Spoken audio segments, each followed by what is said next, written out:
Olá família, tudo bem? Estamos começando nesse momento o segundo capítulo do livro do Apocalipse, verso por verso. Se você não assistiu o primeiro vídeo, pause esse daqui. Eu vou deixar aqui no card o número, o link para o primeiro vídeo. Assista o primeiro para que você entenda esse segundo, tá bom? E que Deus nos abençoe em mais um estudo.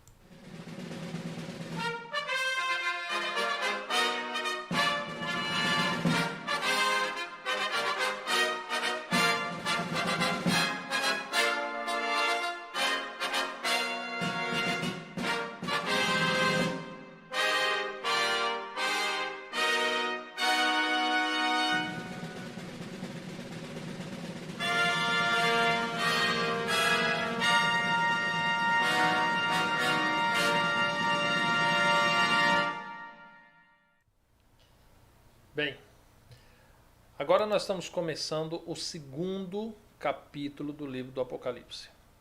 Lembrando a você que nós terminamos o capítulo primeiro, entendendo que essas 7 cartas que João estava escrevendo ali, que deveria ser mandada às 7 igrejas na Ásia, tratam-se de períodos, tá? Tratam-se de períodos, é uma ordem cronológica. E aí nós vamos agora entender um pouquinho melhor a respeito de cada um desses períodos, tá bom? Vamos começar a nossa leitura. O primeiro verso diz assim: escreve ao anjo da igreja de Éfeso. Isto diz aquele que tem na sua destra as 7 estrelas e que anda no meio dos 7 castiçais de ouro. Uma coisa interessante que você vai notar é que em todas as cartas Cristo se identifica. E nessa identificação diz respeito a quem ele é, o poder que ele exerce e o que ele almeja para aquele período da história. Então aqui ele já começa trazendo as referências do capítulo anterior, dizendo que ele é quem possui na sua mão as 7 igrejas, as 7 mensagens, as 7 estrelas, tá? Nas mãos de Cristo está toda a história da humanidade. Agora, é curioso, né? Na mão de Cristo, de onde você tirou isso, Diego? Calma, que nós vamos ver isso a partir do capítulo 4, que nas mãos de Cristo estão a história de toda a humanidade. E você vai ver que está em harmonia com tudo isso que foi inscrito nessas cartas. Uma coisa importante que eu quero dizer para você. Nesse estudo nós vamos nos prender apenas naquilo que a Bíblia diz e nas lições importantíssimas que a Bíblia quer nos ensinar. Existem muitos estudos acerca do Apocalipse que as pessoas vão longe, sabe? Que aí pega a história secular e pega isso, e pega aquilo, e traz explicações, porque o escritor tal falou isso, o poeta tal falou aquilo. Eu não vou fazer nada disso. Nós vamos trabalhar com aquilo que a Bíblia nos trouxe no dia de hoje. Você pode se aprofundar mais nesses recursos seculares? Pode. E aí eu te aconselho a usar o princípio bíblico, né? Examinai tudo e retei aquilo que for o quê? Aquilo que for bom, tá bom? Então vamos lá. Verso 2 ele diz assim: conheço as tuas obras e o teu trabalho e a tua paciência, e que não podes sofrer os maus, e puseste à prova os que dizem ser apóstolos e o não são, e tu os achastes mentirosos. Aqui Jesus está fazendo uma narrativa ao primeiro período, né, desses 7 períodos proféticos. Nesse primeiro período profético, ele já diz o seguinte, que ele conhece todas as coisas. Ele conhece todas as obras, conhece todo o trabalho, conhece a persistência, a paciência, o sofrimento de que todas as pessoas na humanidade passam. Ele é conhecedor disso. Mas aqui, em especial, ele diz o seguinte, que nesse primeiro período profético, foi posto à prova pessoas que se diziam apóstolos de Cristo. Ou seja, ele está falando de um primeiro período profético onde muitos se mostraram ser seguidores de Cristo, mas não eram, tá? Eram mentirosos. Mas vamos continuar. E ele diz mais: sofrestes e tem paciência, e trabalhaste pelo meu nome e não te cansaste.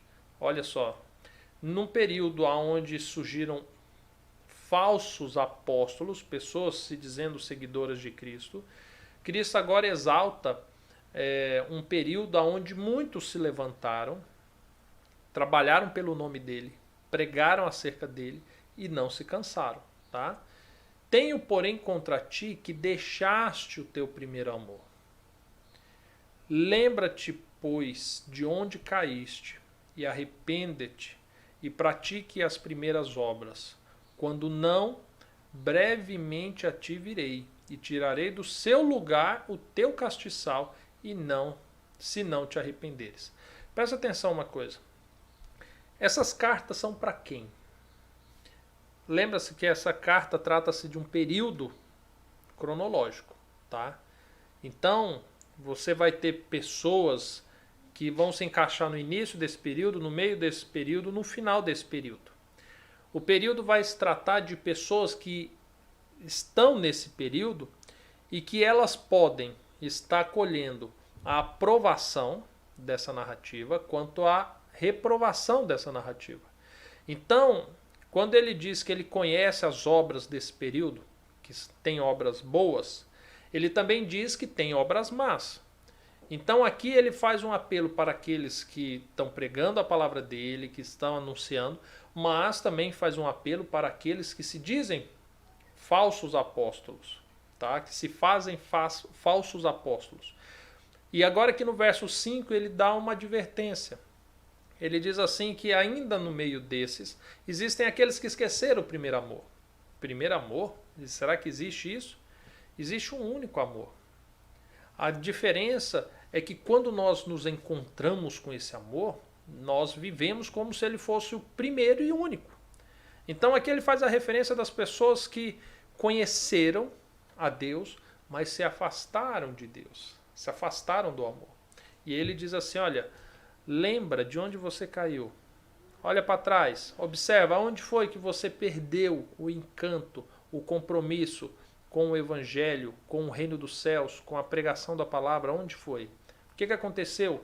Que você caiu. E ele diz assim, e se você não se arrepender e voltar para as primeiras obras, eu virei contra ti. Agora olha que interessante, porque aqui ele diz que virei, brevemente a ti virei, mas ele não está falando que seria referente à volta de Cristo à terra, mas sim a remoção do castiçal dele. Ou seja, aquele período ele iria acabar. As promessas de salvação, as repreensão para a mudança de vida iria passar desse período. Ou seja, as aprovações e as repreensões de cada período, elas passam. Então hoje não dá para você viver sua vida com base nesses princípios. O momento em que você deveria resistir e colocar às provas os falsos apóstolos já passou. Hoje você vive sobre um outro período, sobre um outro castiçal, tá bom? E Cristo adverte a respeito disso. Vamos dar sequência. O que ele diz nos próximos versos? Olha o que ele diz no verso 6.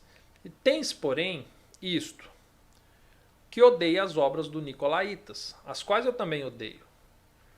Agora aqui, quando faz menção das obras dos Nicolaítas, obviamente trata-se de obras contrárias à palavra do Senhor. Quer seja feitiçaria, quer seja encantos, adivinhações, tá? Prostituições, o paganismo puro. Porque a palavra do Senhor diz que ele também odeia isso. Então aqueles daquele período, eles se posicionavam contra isso. Você está percebendo que é um cenário onde parece que a missão deles, além de pregar o evangelho, era identificar e colocar à prova quem se dizia ser apóstolo, era ir contrário às obras dos nicolaítas, ou seja, aqueles que tentavam colocar no povo uma falsa adoração a Deus, e eles se posicionavam contra isso. E tem mais, diz assim no verso 7. Quem tem ouvidos, ouça o que o Espírito diz às igrejas. Você lembra no primeiro vídeo que eu falei para você que os espíritos, as estrelas, tudo dizia a mesma coisa? Que os 7 espíritos são os 7 castiçais, que são as 7 estrelas, 7 igrejas? Agora aqui você já tem essa referência. Agora não se fala mais das estrelas, não se fala mais do fogo, mas se fala do Espírito. Então, o Espírito agora diz, a mensagem vem proveniente do Espírito. O Espírito adverte. E em todas as cartas você tem isso. O Espírito trazendo uma mensagem central referente a todo esse período, tá, dessa igreja. E olha o que o Espírito diz a essa igreja.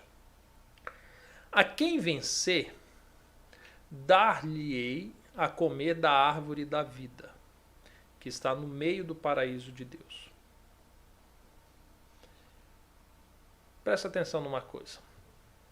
Você vai ver em todos os períodos que sempre o Espírito promete algo para as pessoas desse período, que seria, digamos assim, uma justiça, uma contrapartida àquilo que eles sofrem nesse período.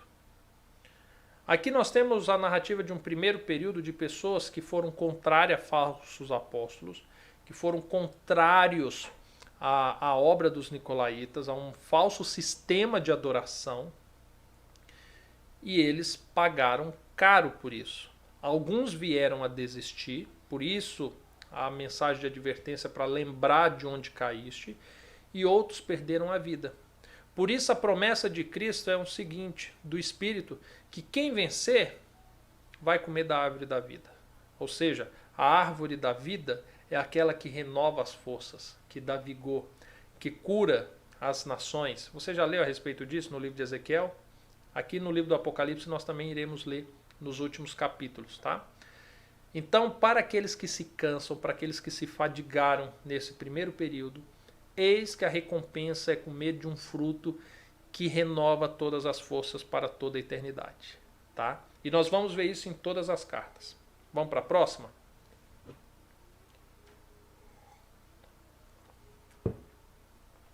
Ao anjo da igreja de Esmirna escreve: isto diz o primeiro e o último, que foi morto e reviveu. Mais uma característica acerca de Cristo. Conheça as tuas obras e tribulação e pobreza, mas tu é rico. E a blasfêmia dos que se dizem judeus e não são, mas são a sinagoga de Satanás. Espera aí, vamos entender isso aqui. Agora nós temos um segundo período cronológico. Talvez você esteja pensando assim, tá, Diego, mas quando que começou o primeiro período? Quando começa o segundo? Calma. Nós temos essas 7 cartas. Logo depois nós vamos estudar os 7 selos, que eles vão se juntar. E aí com isso nós temos um cenário melhor. E aí a Bíblia vai dizer quando começa cada um desses períodos. Então calma. Mais para frente você vai descobrir isso. E aqui agora é dito o seguinte: as pessoas desse período, eles passaram por uma tribulação e por uma suposta pobreza. Por que tribulação? Por que pobreza? Porque haviam alguns que se diziam judeus. O que seria judeus? Judeus nada mais são aqueles eleitos por Deus, que foi por onde nasceu Cristo. Você lembra quando Jesus encontra a samaritana e ela pergunta assim: mestre, qual é o monte que se deve adorar? O da Samaria ou dos judeus? Ele falou assim: olha, vai chegar um momento, e o momento já chegou, que nenhum e nem no outro. Entretanto, é incontestável o fato de que a salvação vem dos judeus. Então aqui quando é dito agora blasfêmia dos que se dizem judeus, é porque levantou-se uma sinagoga, que é a referência, que aqui é chamada sinagoga de Satanás, levantou-se uma sinagoga, a qual dizia que a salvação vinha de quem? Vinha dela. Olha contra quem esse povo agora está lidando. No primeiro período, fez uma narrativa de apóstolos, um movimento ainda muito disperso. Agora aqui já tem uma organização religiosa, a sinagoga de Satanás, que se dizem judeus, mas não é de judeus geograficamente, é judeus espiritualmente, porque é mencionado de blasfêmia. Blasfêmia é um pecado espiritual. Então agora eles se dizem judeus, detentores da salvação, tá? Mas não são. Eles são da sinagoga de Satanás. Esse período, eis que se levanta esta sinagoga de Satanás na terra. E agora as pessoas desse período passam por uma tribulação, porque eles são perseguidos, eles são mortos, eles têm que abandonar casas. E é por isso que é dito a respeito da pobreza. Mas aí vem a palavra do Senhor e diz assim, mas vocês não são pobres, vocês são ricos. Sabe por que são ricos? Porque a morada que está sendo preparada para eles é de ouro, é infinito, é magnífico. Enfim, nós vamos ver a partir do capítulo 20 do Apocalipse, lá no finalzinho desse estudo. Tá? Vamos dar sequência? O verso 10 diz assim, não tema das coisas que hás de padecer. Olha só. O que vai acontecer? Que seria isso? Padecer? Eis que o diabo lançará alguns de vós na prisão. Presta atenção. Aqui ele diz que não é a igreja. Não são a sua liderança. Diz o diabo. O diabo está à frente de pessoas e autoridades nesse período. Lançará alguns de vós na prisão, para que sejais tentados. Por que tentados e não provados? Porque tentados é para levar ao pecado. Ou seja, eles seriam levados à cadeia a fim de que pequem. Você sabe que existe diferença, né, de tentar alguém e provar alguém. Deus não tenta ninguém. Quem tenta é o diabo. Deus prova. Então existe uma diferença muito grande. E aqui eles seriam levados para ser tentados, para que pecassem contra Deus. E tereis uma tribulação de 10 dias. É tão curioso, porque agora aqui fala-se de 10 dias. Eu mencionei no primeiro vídeo um culto, uma mensagem que tem aqui no canal, onde eu faço uma análise científica dos números que Deus instituiu para a humanidade, pelos quais ele rege todo o universo. E o número 10, curiosamente, é uma referência à lei do Senhor. Mas não é tão somente por causa dos 10 mandamentos, não. Existe uma referência muito grande. O 10 é uma referência celestial e terrestre. É aquilo que une céu e terra. E enfim, o vídeo ele tem quase 1 hora e eu não vou poder explicar aqui. Então eu vou deixar aqui no card. Acessa, assista para você compreender bem essa questão numérica. Mas a referência de 10, que é uma referência legislativa entre céu e terra, agora aqui também é posto uma ordem cronológica, ou seja, essas pessoas passariam um período de tempo sendo tentados a pecarem contra Deus. Sabe qual seria a consequência? Ser fiel até a morte e dar-te-ei a coroa da vida. Ou seja, essas pessoas eram tentadas até a morte. Deus prometeu que livraria elas? Não. Mas, se eles forem fiéis até a morte, eles herdariam a vida eterna. Isso daqui lida-se com um conceito forte, principalmente para os dias de hoje, onde cria-se muito cristão mimimi, sabe?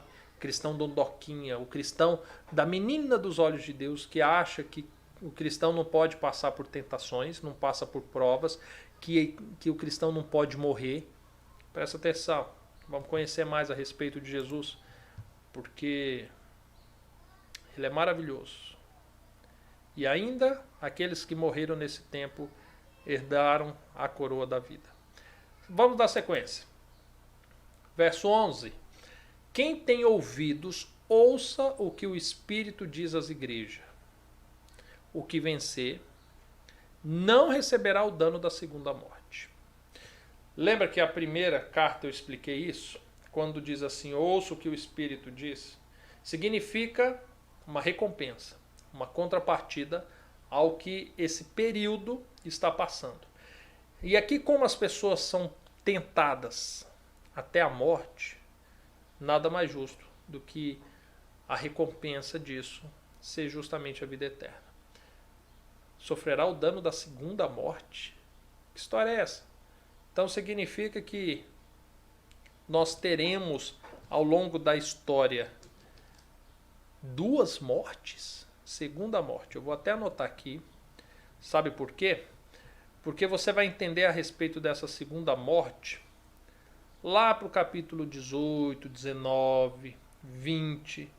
Então lá para frente, a própria Bíblia, o próprio livro do Apocalipse explica a respeito da segunda morte. Mas fato é que essas pessoas não passarão pela segunda morte. Ou não passariam. Enfim, não vão morrer de novo, tá bom? Verso 12 diz assim: ao anjo da igreja que está em Pérgamo, escreve: isto diz aquele que tem a espada aguda de 2 fios, ou seja, aquele que tem a palavra de vida e de morte, de salvação e perdição, de bênção e maldição, tá? Conheça as tuas obras e onde habitas, que é onde está o trono de Satanás, e retens o meu nome, e não negaste a minha fé. Ainda nos dias de Antipas, a minha fiel testemunha, o qual foi morto entre vós, onde Satanás habita. Presta atenção aqui numa coisa.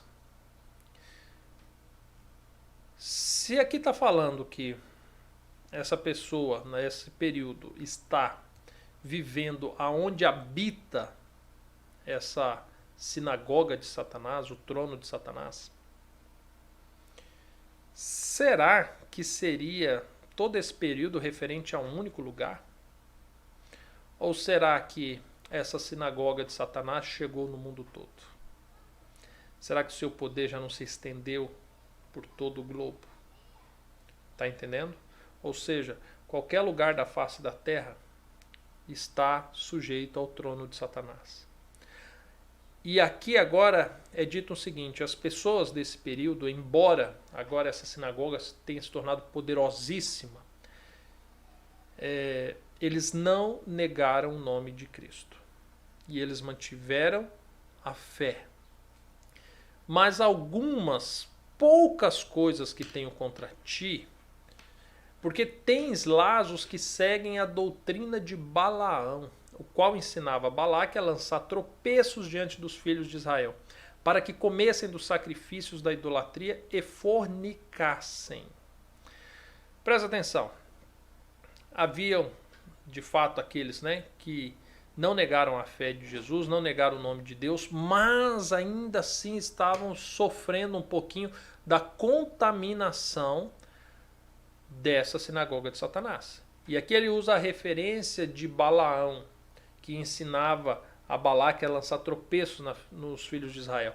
E aqui é mencionado o conceito da idolatria e fornicação.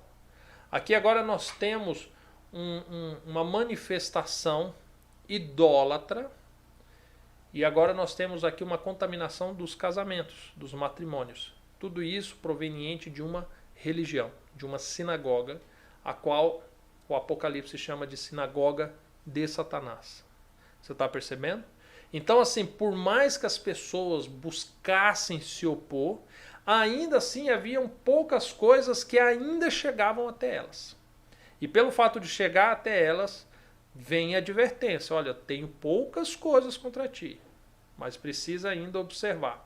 Verso 15. Assim tens também os que seguem a doutrina dos nicolaítas, o que eu odeio. Você lembra dos nicolaítas? Pois é, o período anterior eles conseguiram fugir dele, né? Neste período, as obras dos nicolaítas ainda assim chegaram também aos servos do Senhor. Arrepende-te, pois, quando não em breve virei a ti, e contra eles batalharei com a espada da minha boca. Quem tem ouvidos, ouça o que o Espírito diz às igrejas. A quem vencer, darei eu a comer do maná escondido, e dar-lhe-ei uma pedra branca, e na pedra um novo nome escrito, o qual ninguém conhece, senão aquele que o recebe. Agora aqui nós temos uma recompensa secreta. Sabe por que secreta? Porque agora nós estamos falando de um período de trevas na face da terra, em que até aqueles que buscam ser certos, corretos, seguindo a palavra do Senhor, ainda esses acabam se contaminando pelo poder da religião e de uma sinagoga de Satanás, que exerce o seu poder por todo mundo. Olha esse período, que complicado. Mas diante da luta, da busca secreta por seguir-se fiel, eis que vem a recompensa. Um alimento escondido, o maná, e uma pedra branca com um novo nome, o qual ninguém conhece, senão aquele que a recebe. Nesse período aqui, essas pessoas que viveram num anonimato, na forma secreta, sigilosa, devido a toda a luta que era para sobreviver espiritualmente nesse período, eles vão receber a sua recompensa. Agora no verso 18, diz assim: ao anjo da igreja de Tiatira escreve: isto diz o Filho de Deus, que tem seus olhos como chama de fogo e os pés semelhante ao latão reluzente. Mais uma identificação acerca de Cristo. Eu conheço as tuas obras e o teu amor, e o teu serviço, e a tua fé, a tua paciência, e que as tuas últimas obras são mais do que as primeiras. Considerando que você tem períodos cronológicos e sequenciais, você lembra que o período anterior estava crítico, estava complicadíssimo sobreviver espiritualmente pela contaminação? Então esse primeiro período ele começa engatinhando, mas as últimas obras dele são muito maiores do que as primeiras, tá?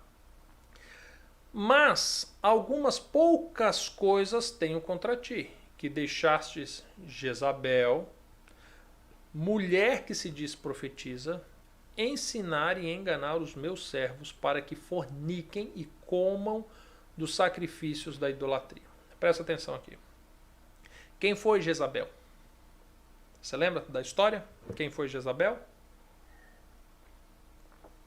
Jezabel foi uma rainha que passou pela nação de Israel. Pagã, vindo de povos estranhos, estrangeiros. Deitava e rolava na nação de Israel. Colocou postes ídolos, perseguiu Elias. Terrível. Mas, aqui está falando de Jezabel. Qual que é a referência? Ele está trazendo uma referência a uma rainha. Rainha. Por que rainha? Por que está dando uma conotação feminina a um rei? Você vai ver no capítulo 7, no capítulo 17, que a Bíblia identifica também essa sinagoga de Satanás como uma igreja, né, como nós já vimos, mas também como uma mulher, como uma rainha, como uma mãe, como uma prostituta, como uma meretriz. E aqui faz a referência a ela novamente, dizendo que agora existe uma rainha, uma igreja, uma sinagoga de Satanás, que está contaminando o povo, que não provém de Deus e que se diz profetiza, ou seja, se diz alguém enviada por Deus, mas não é, e que ensina e engana aos servos do Senhor. Existem pessoas que estão sendo contaminadas por essa sinagoga. É o que diz ali. E mais uma vez se dá a um aspecto familiar, fornicação, e a sacrifícios de idolatria. Você tem o berço familiar e você tem um berço espiritual, que é o princípio da adoração. Olha os caminhos por onde ela está andando. Ela atacou a família, a casa, o lar, e ela atacou a adoração. É isso que nós temos nesse período da história. Mas vamos continuar para que você entenda um pouco melhor. Dei-lhe tempo para que se arrependesse da sua fornicação e não se arrependeu. Ou seja, Deus trabalhou nessa sinagoga e trabalhou com as pessoas que estavam sendo ensinadas dessa forma. mas não houve arrependimento. E eis que a porei numa cama, e sobre os que adulteram com ela virá grande tribulação, se não se arrependerem das suas obras. Aqui é dito que esses que praticam esse mal dessa sinagoga, eles passarão ainda, ou passaram, né, por um pequeno juízo nesse período do tempo. Então, ali mesmo, Deus os provou. Ou seja, na verdade não seria provar, né? Deus os castigaram, trouxe juízo sobre eles e sobre quem adulterava junto com eles. E o verso 23, e ferirei de morte a seus filhos. Mas que filhos é esse? Porque, peraí, Diego, você falou de Jezabel. Aí você mencionou que Jezabel seria uma igreja, né, uma mãe. Você trouxe até a referência de Apocalipse 12, capítulo 17, quando uma mulher é referenciada como igreja, igreja é referenciada como mulher. Isso não faz sentido. Presta atenção. Ferirei de morte a seus filhos. Filhos? Quem são os filhos?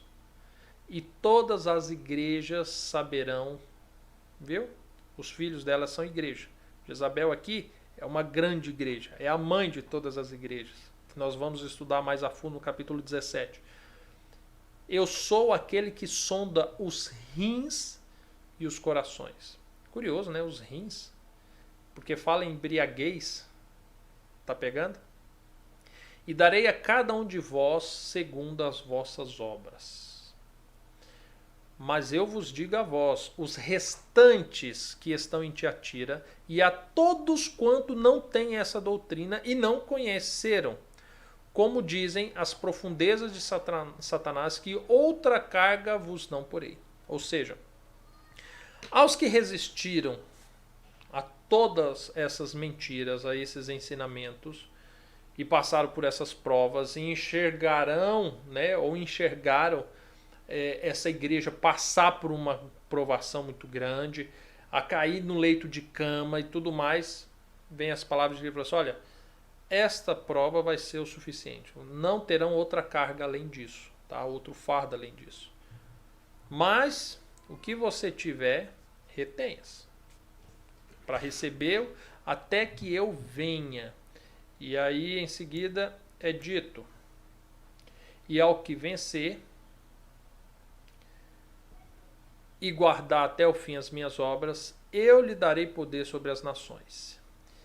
E com vara de ferro as regerá, e serão quebradas como os vasos de olheiro, como também recebi de meu Pai. E dar-lhe-ei a estrela da manhã. Quem tem ouvidos, ouça o que o Espírito diz às igrejas. Sabe o que eu acho interessante? Terminamos o capítulo 2 por hoje, certo? Nós vimos período de Éfeso, Esmirna, Pérgamo e Tiatira. 4 períodos. Sabe o que é curioso? Porque nós temos esses 4 períodos que são ímpar na história.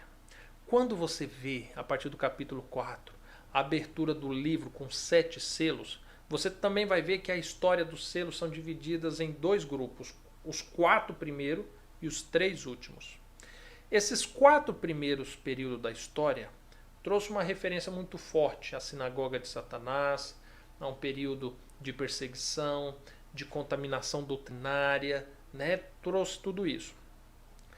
Quando você abre os 4 primeiros selos, você também vê uma distinção, que lá são os 4 cavaleiros, o cavaleiro branco, amarelo, vermelho e o preto. E eles vão se encaixar com essa história. E as características dele vão bater com essas cartas. E aí nós vamos começar a desenhar um cenário maior. Aí você vai saber quais foram esses períodos, que igreja é essa, como que foi essas perseguições, essas doutrinas que contaminaram. E mais, nós vamos saber também o período em que nós estamos, já no próximo final de semana.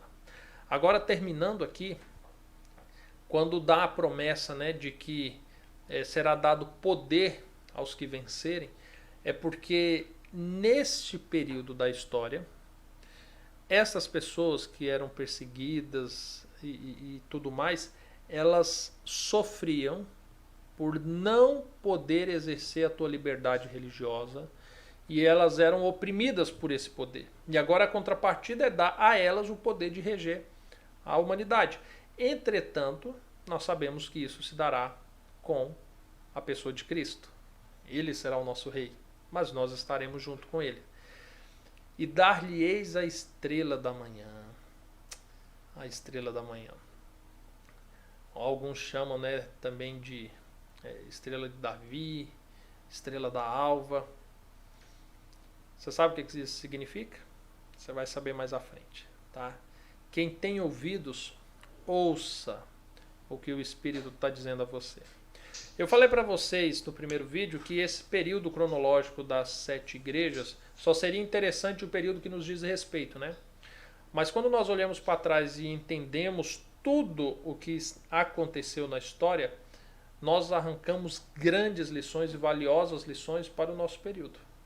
Se você é um crente ou um cristão que só olha para o teu período, só olha para o teu umbigo e não entende a história de como você chegou até aqui, você não vai perceber as bizarrices que são realizadas em cultos, porque, como você viu ao longo da história, uma sinagoga de Satanás foi contaminando.